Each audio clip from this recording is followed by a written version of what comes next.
2026 সালের শুরুতে একটি মাত্র কারণেই হঠাৎ করে সব জমির নামজারি বন্ধ হয়ে যায়। ডিজিটাল ভূমি যাচাই ব্যবস্থার বড় ধরনের ত্রুটি। গ্রামের কৃষক রফিক তার বাবার রেখে যাওয়া জমিতে চাষ করতে চাইলেও নামজারি না থাকায় ব্যাংক ঋণ পেল না। মৌসুম পার হয়ে গেল, জমি পড়ে রইল অনাবাদি। একটি প্রশাসনিক সিদ্ধান্ত কিভাবে একজন কৃষকের জীবনের গতি থামিয়ে দিতে পারে, রফিকের গল্প তারই উদাহরণ। ঢাকার উপকণ্ঠে একটি ছোট্ট জমি কিনে ঘর বানানোর স্বপ্ন দেখছিল 4 সদস্যের একটি পরিবার। কিন্তু 2026 সালের শুরু থেকে একমাত্র কারণ নামজারি বন্ধ থাকায় তাদের স্বপ্ন থেমে যায়। জমি কিনেও আইনি মালিকানা না পাওয়ায় তারা না পারছে ঘর তুলতে, না পারছে জমি বিক্রি করতে। অনিশ্চয়তা ধীরে ধীরে পরিবারটির মানসিক চাপ বাড়িয়ে তোলে। একটি পরিবারের কর্তা মারা যাওয়ার পর উত্তরাধিকার সূত্রে জমি ভাগ হওয়ার কথা ছিল, কিন্তু 2026 সালের শুরু থেকে শুধুমাত্র একটি কারণ, নামজারি সম্পূর্ণ বন্ধ। ফলে ভাই বোনদের মধ্যে শুরু হয় দ্বন্দ্ব, মামলা আর অবিশ্বাস। একটি প্রশাসনিক স্থবিরতা কিভাবে পারিবারিক সম্পর্ক ভেঙে দিতে পারে, এই ঘটনা তার বাস্তব প্রতিচ্ছবি। 2026 সালের শুরুটা কারো জন্য নতুন আশার ছিল, আবার কারো জন্য চরম দুঃস্বপ্ন। মাত্র একটি সিদ্ধান্তে থমকে গেল হাজারো মানুষের স্বপ্ন। সব জমির নামজারি বন্ধ। যে জমি ছিল বাবার শেষ স্মৃতি, যে জমি বিক্রি করে মেয়ের বিয়ে দেওয়ার কথা ছিল, সেই জমি আজ কাগজে থেকেও বাস্তবে অচল। মানুষ আজ জমির মালিক, অথচ আইনের চোখে নিঃস্ব।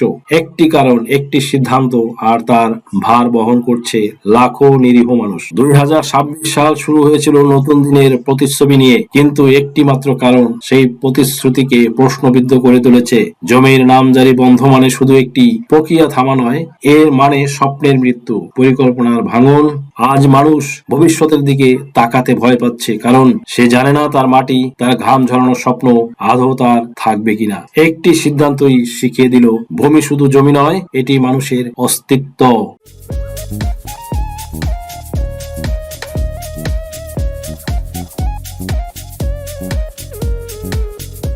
পরিপত্র জারি। কোনো ব্যক্তি চাইলেই জোর করে আর নামজারি করে নিতে পারবে না। উত্তরাধিকার সম্পত্তিতে অন্যতম সমস্যা হচ্ছে এই নামজারি।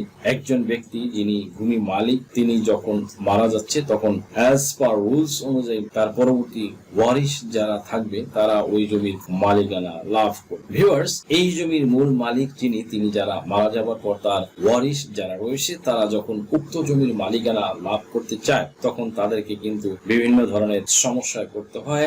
এমন একটা বড় সমস্যায় পড়তে হয়, বাংলাদেশের প্রেক্ষাপটে এটা বেশি হয়, এবং তাদেরকে ওয়ারিশান সনদ দেখানোর মাধ্যমে তাদের নিশ্চিত করতে হয় যে তারা প্রকৃত অর্থে এই জমির মালিক। এন্ড দেন হচ্ছে যে ওই জমি যখন কোনো একজন ওয়ারিশ যার হয়তো বিক্রয় করার প্রয়োজন পড়ে, মনে করুন সে ফর এক্সাম্পল যে একটা জমির উপরে হয়তো আপনার 6 জন ওয়ারিশের এবং একটা দাগে 60% জমি আছে, সেখানে যদি 6 জন ওয়ারিশের অংশ তৈরি হয়, তাহলে তারা কিন্তু একজন হয়তো 10% করে জমি পাচ্ছে। মনে করুন যে তারা 6 জন ভাই, এই যে 10% যে জমি পাচ্ছে, একজন ভাইয়ের হয়তো জমিটি বিক্রয় করার প্রয়োজন। এখন তাদের ভিতরে ভূমি বন্টন হয়নি। এটা সুদীর্ঘ কাল ধরে বাংলাদেশের প্রেক্ষাপটে এমন হয়ে আসছে যে বন্টন ছাড়াই পৈতৃক সম্পত্তির যে যেখান দিয়ে পারছে ভোগ দখল করছে, তারা নিজেদের ভিতরে কোনো বন্টন না করার কারণে যে ব্যক্তি জমির বিক্রি করছে, প্রথমে ওই ওয়ারিশ ছাড়া বাইরের কোনো ব্যক্তির নিকট জমি বিক্রয় করে দেয়। আর বাইরের যে ব্যক্তিটি ওই জমি ক্রয় করছে, সে যখন ওই জমিতে যখন নিতে আসে বা দখলে আসে, তখনই কিন্তু আসল বিপত্তিটা ঘটে। এই সমস্যাটা বলতে দেখা যাচ্ছে যে হয়তো তারা মৌখিকভাবে নিজেদের ভিতরে ভাগ বন্টন করে নিয়েছিল। এদের ভিতর থেকে যে কোনো একজন ব্যক্তি জমিটা বিক্রয় করে দিয়েছে, ওই সময় তার সহ অংশীদার যারা বিভিন্ন এক্সকিউজ দেখিয়ে, প্রবলেম দেখিয়ে জমিটা ক্রয় করে নিতে অনীহা প্রকাশ করেছে। হয়তো বলেছে আমাদের কাছে এখন টাকা নেই, তার জমিটা ক্রয় করতে পারছি না, বা সমস্যার ভিতরে আছি। তারা চেষ্টা করেছে যে হয়তো বাজার দর যা আছে তার চেয়ে অনেক কম মূল্যে তার থেকে ক্রয় করতে চাচ্ছে, কিন্তু বাজার দরের থেকে হয়তো কিছুটা টাকা বেশি দিয়ে ঠিকই অন্য ব্যক্তি আছে তারা ওই জমিটি ক্রয় করে নেয়। আর তখনই দেখা যায় ওই ব্যক্তি যখন জমিটি ক্রয় করে দখলে আসে, তার সাথে সাথেই ওখানে যে সহ অংশীদাররা রয়েছে এবং তার সাথে ওখানে তার আরো যে সহ অংশীদারগণ হিসেবে তাদের সাথে একটা কনফ্লিক্ট তৈরি হয় এবং এটা কোনো সময় রক্তারক্তি, মারামারি, এমনকি মামলা হামলায় রূপ নেয়। অন্য ওয়ারিশরা সম্মিলিত ভাবে বলেছে আমাদের তো ভাগ এইভাবে ছিল, সেটা আমরা এইভাবে মানি না, মানবো না, আমরা এখন রাস্তার পাশ দিয়ে নিব, লাল ডোবার ভিতরে নিব না বা ফসলের জমির ভিতরে নিব না। সুপ্রিয় দর্শক মন্ডলী, এমনি ভাবে দেখা যাচ্ছে যে যিনি জমিটি ক্রয় করেছে টাকা খরচ করে তাকে কিন্তু তখন আলটিমেটলি ঠকতে হয়। আবার এর কারণও রয়েছে, কারণ হচ্ছে যে উক্ত ব্যক্তি কিন্তু বন্টননামা ছাড়া দলিল বা জমি ক্রয় করেছে, এই জন্য তার কিন্তু দুর্বলতাও রয়েছে, কিন্তু দ্যাটস হোয়াই তার গচ্ছা দিতে হয়। এমনও অনেক নজির রয়েছে, তার জমি এবং টাকা দুটোই হারাতে হয়, আমসালা দুটোই হারাতে হয়। আবার অনেক সময় দেখা যায় যে ব্যক্তি জমিটি বিক্রয় করছে, তার হয়তো ওখানে রয়েছে 10%, কিন্তু আরো অন্যান্য দাগে 10% আছে। প্রতিমধ্যে কোনো একজন ভাইয়ের সাথে হয়তো সে আওয়াজ বদল করার মাধ্যমে সে ফর এক্সাম্পল সে বলল যে ভাই আমার ওই দাগে 10% বা 12% আছে, তুমি ওখান দিয়ে নিয়ে নাও, আর আমি হচ্ছে যে এখান দিয়ে 20% বিক্রয় করতে চাই, এভাবেও বিক্রয় করেন। এটাও কোনো স্থায়ী বন্টন হলো না। এই ক্ষেত্রে যেই ব্যক্তি ক্রয় করেছে তিনি কিন্তু এটা ধরে রাখতে পারবে না, কেননা এই দাগে তার আছে 10%, বাকি যে 10% রেজিস্ট্রেশনের সময় দলিলে ঠিক অন্য দাগে রেফারেন্স দিয়ে বাকি 10%-এর উল্লেখ হবে। সুপ্রিয় দর্শক মন্ডলী, তাই উল্লেখ্য যদি অন্য কোনো ওয়ারিশরা বাধা প্রদান করে, সেই ক্ষেত্রে যে ব্যক্তি জমি ক্রয় করে ওখানে এসেছে তাকে কিন্তু ঠিক অন্য দাগে চলে যাওয়া লাগবে। এটাই উত্তরাধিকার সম্পত্তির অন্যতম একটি মেজর প্রবলেম। তাই এই ধরনের কোনো অ্যারেঞ্জমেন্ট যাতে তৈরি না হয় সেদিকে সরকারের বিশেষ খেয়াল রাখা জরুরি। এমনও দেখা যায় যে এই ওয়ারিশান সম্পত্তি ক্রয় করার ফলে এমনও অনেক ব্যক্তি রয়েছে তাদের পরবর্তীতে মামলা মোকদ্দমায় যেতে হয়, ফলে তাকে বহু সমস্যায় পড়তে হয়েছে। দ্যাট মিনস তিনি সঠিক উপায়ে জমি ক্রয় করার পরও ওই জমির দখল ধরে রাখতে গিয়ে তাকে অন্য ওয়ারিশদের সাথে মামলায় জড়াতে হয়েছে, এমনকি নামজারি করার ক্ষেত্রে বিভিন্ন সমস্যায় পড়তে হয়েছে। তাদের জন্য খুশি সংবাদ হলো যে এখন থেকে যাতে আর এমন কোনো সমস্যা যেন কখনো আর না হয়, এটা নিশ্চিত করার জন্য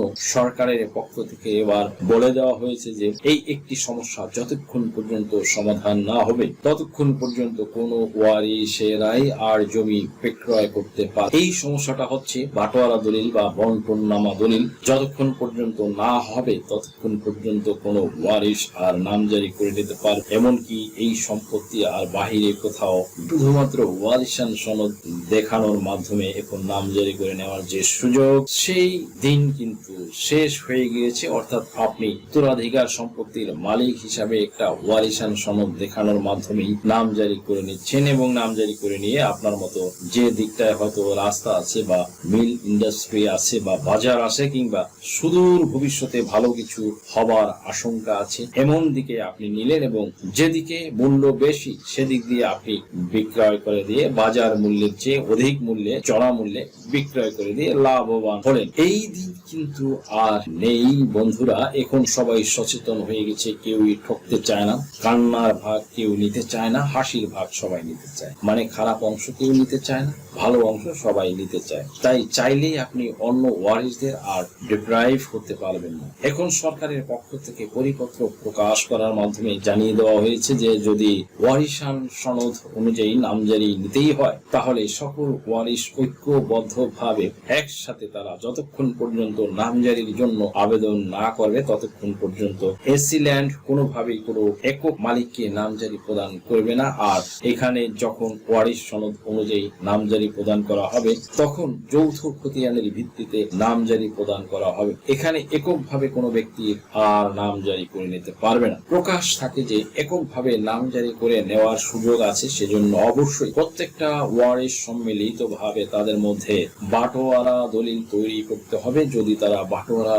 দলিল তৈরি করতে পারে সেখানে সবাই নিশ্চিত হয়ে গেল যে কে কোন দিকে জমিটা দখল নিল এবং ডকুমেন্টারিও হয়ে গেল বা কার কোন দিকে বা কে কোন দাগে কতটুকু অংশ পেল আপোষের ভিত্তিতে নিজেদের ভিতরে বন্টন করে নিয়েছে। তখন আর এটা নিয়ে কারো কোনো মাথা ব্যথা বা সমস্যা কারণ হবে না। তখন তারা এককভাবে এই বন্টননামা দলিল দেখানোর মাধ্যমে নামজারি করে নিতে পারবে। বন্ধু বন্ধুরা, তাহলে মনে রাখবেন, সরকারের পক্ষ থেকে পরিপত্র প্রকাশের মাধ্যমে স্পষ্টভাবে জানিয়ে দেওয়া হয়েছে যে এখন থেকে এই একটি সমস্যা যতক্ষণ পর্যন্ত সমাধান না হবে ততক্ষণ পর্যন্ত চাইলেই কিন্তু ওই সম্পত্তি আপনার আর বিক্রয় করতে পারবেন না, এমনকি নামজারিও করতে পারবেন না। উল্লেখ্য যে আপনি বন্টনামা দলিল করে নিতে পারলে যেমন নামজারি করে নিতে পারবেন, ঠিক তেমনি আবার আপনি নিশ্চিতভাবে জমিটি বিক্রি করতে পারবেন। এতে আইনের আর কোনো বাধা থাকবে না। তবে অনেক সময় দেখা যায় যে